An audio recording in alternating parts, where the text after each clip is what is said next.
So today I'm showing you this beautiful cabinet card that arrived just the other day, and it's a beautiful, beautiful gown from the early 1870s, and it's from a company known as Sarony and Co. From Scarborough. They were quite a famous photography studio, and I've noticed over my years of collecting that very often the ones taken in studios such as Sarony tended to be sort of quite high class individuals. So it was probably one of the more elite photo studios of the time. And I just want you to take a real close up look at this because it's such a stunning example of a ball gown from the early 1870s.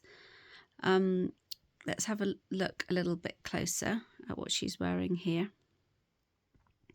You can see that she's actually wearing a set of matching jewellery, and this has been hand coloured in the photograph, which is lovely to see. Brings it to life a little bit more, I think. But you'll see that she's wearing a matching tiara or a hair comb, more than likely, actually, rather than a tiara. A hair comb, a beautiful necklace, and also she's wearing a choker with what looks like matching stones and earrings that match as well.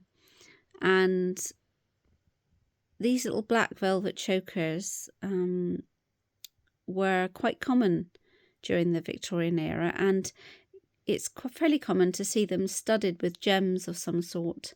Very often they had lockets attached, but sometimes they would literally just have various gems or pearls studded around them as well, almost in a sort of a dog collar style, but obviously it's very elegant.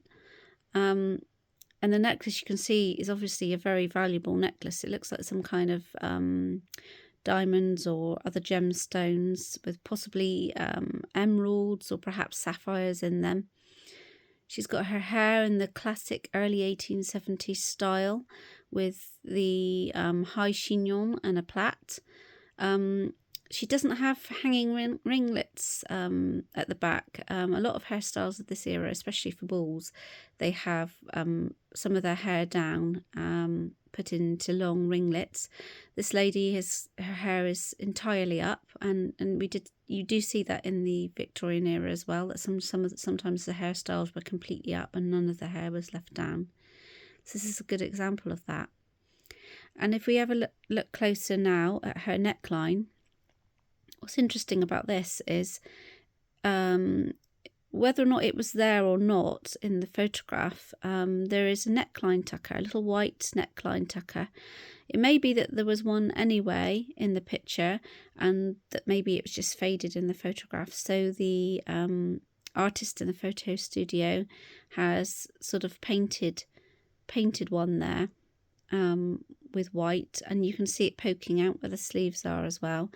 But most of the time, women, especially for ball gowns, would be wearing little lace or tulle neckline tuckers. And this was not just to make the neckline of the dress a bit more modest, but it was also used as a means to draw the neckline of the gown closer into the body. So very often they'd be threaded through with a little ribbon which you could pull tighter and tie at the front, and that would just make sure that the gown sat nice and close to the body, which was fantastic, and also it was very decorative. So you can see a little neckline tucker there. You can also see some details of the flowers on her gown. We can't quite make out what kind of flowers these ones are, but I'm guessing that they were red in real life, as that's what the photography studio has painted them as, and lots of green foliage. And next we'll have a look at her jewellery here. See if I can get the camera to focus a bit better. There we go. So she's got some wide gold bracelets on, some gold rings, which again, these sort of wide gold bracelets were very popular during the early 1870s. cuff bracelets, as they were often known.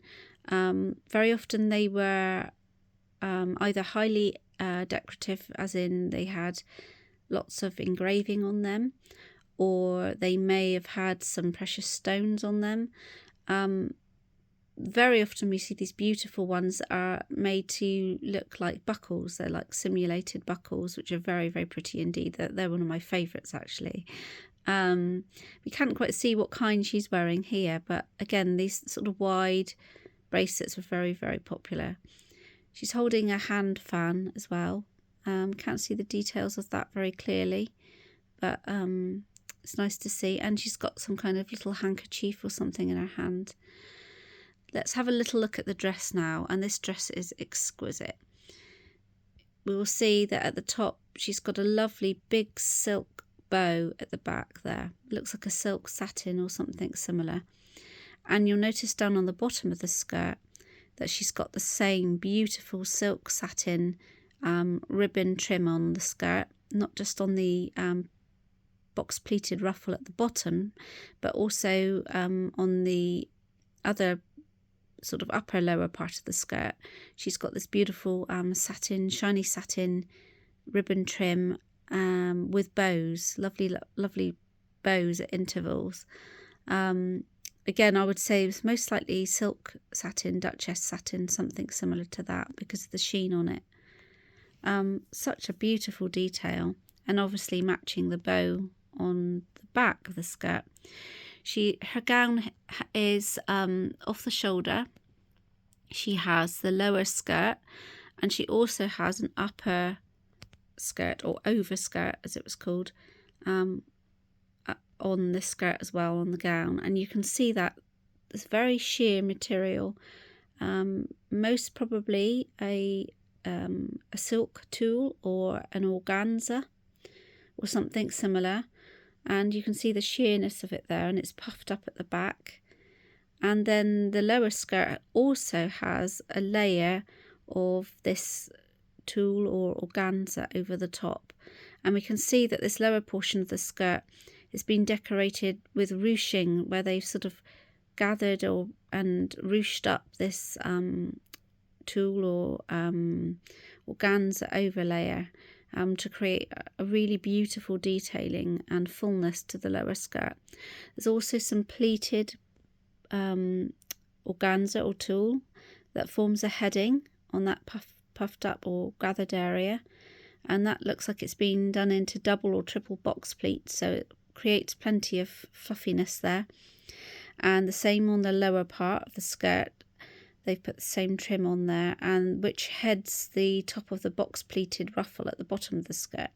And we can see these are single box pleats, and again made of the sheer material, and then over the top this beautiful satin, ribbon satin edging at the bottom there. Just exquisite, absolutely exquisite. And we can see this is a trained skirt. So this is the type of skirt that would have been worn to a ball. And she's sitting on a chair at a table. So unfortunately we can't fully see the whole front of the skirt, but we can get an idea of how beautiful this gown would have been when she was standing up. And going by the colour of the photograph, it's in some kind of dark shade. So it could have been black, but most probably not black in this case. Most probably some other sort of dark or deep jewel tone, perhaps a dark red or an emerald green or a royal blue or something along those lines. As you can see, if you look at her choker, it's a really deep black, but the skirt seems to be very slightly lighter in colour overall, so I'd imagine a jewel tone of some kind. So this lady's dress, going by the detailing on it, I would estimate to be sometime around 1873 to 1874. My gut tells me it's probably 1873, but obviously it's very hard to tell because you know, things did change, and you can't see the overall shape of it because she's not standing, she's sitting, so we can't see the exact size of the bustle, but we can see that it's quite a full bustle, as we can see by this lovely bow at the back. But yes, absolutely exquisite, lovely detailing, and just a lovely example really of a cabinet card from this era. And she's probably getting her picture taken to go to a ball or some other special event of the season. And I just hope that you enjoyed taking a look at this with me. And please leave any questions or any comments on the video in the comment section. And if you like things like this, like old Victorian photographs, cabinet cards, CDVs, or Victorian fashion in general, please consider giving me a follow. I'm under Beauty and the Bustle, and I'm on YouTube and also on Instagram and TikTok. So if you fancy seeing more of this type of thing, as well as historical dressmaking and the occasional tutorial and other kinds of things like that, then please give me a follow. Please like and please subscribe, and I'll see you in my next video. Bye.